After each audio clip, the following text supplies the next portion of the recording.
Ethical fading is an established phenomenon in social science and psychology.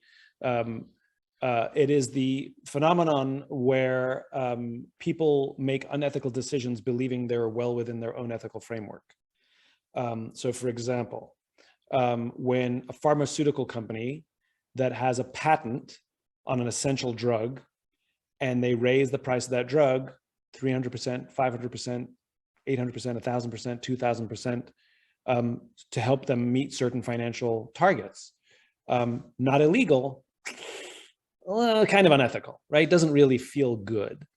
Or when Wells Fargo, because they exerted so much financial pressure on their employees that thousands of employees opened millions of fake bank accounts, some of which was illegal, opened millions of fake bank accounts simply to help them make their sales numbers. Again, in some cases that what they did wasn't illegal, but my goodness, that's unethical. You know, sending people credit cards they didn't ask for and things like that. The amazing thing is if you know, especially like the pharmaceutical companies, you know, we say things like, how can you sleep at night? They sleep just fine because they don't think they did anything wrong. And that's ethical fading, where they're making unethical decisions unaware, or at least able to rationalize away.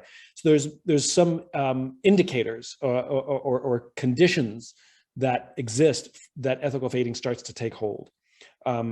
Those include things like, as I just said, rationalizing. It's what my boss wants. Got to put food on the table. Everyone's doing it. My personal favorite. It's the industry standard, right?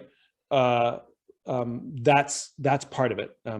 We're using words, we're using language, rationalizing to distance ourselves from the impact of those decisions, right? My boss wants it. It's really my boss. It's the standard. It's not me that's making those decisions. It's the pressure. I got to do it. I got to put food on the table, right? We're creating distance. We use other language like euphemisms, the overuse of euphemisms.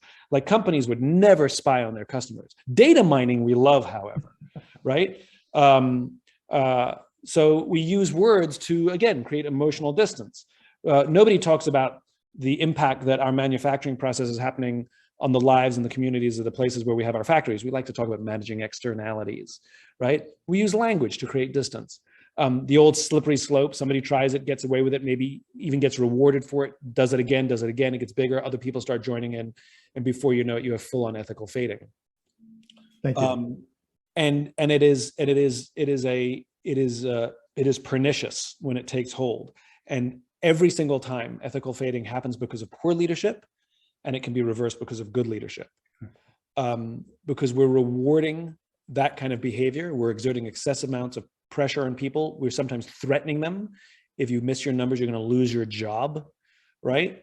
And we create conditions in which people will do these things. It almost always starts and ends with the leadership. And the amazing thing is when these people do these things, it's like what happened with Wells Fargo, is they fired all the people who did it. Only because of public pressure was the CEO eventually asked to leave. But the amazing thing is nobody thought maybe we should fire the CEO. Right? Who's the person who created the environment in which this could happen? And just as we talked before about how it's leadership that has to create the environment in which trust can thrive, so too does a leader create an environment in which the opposite of trust thrives, which is this ethical fading.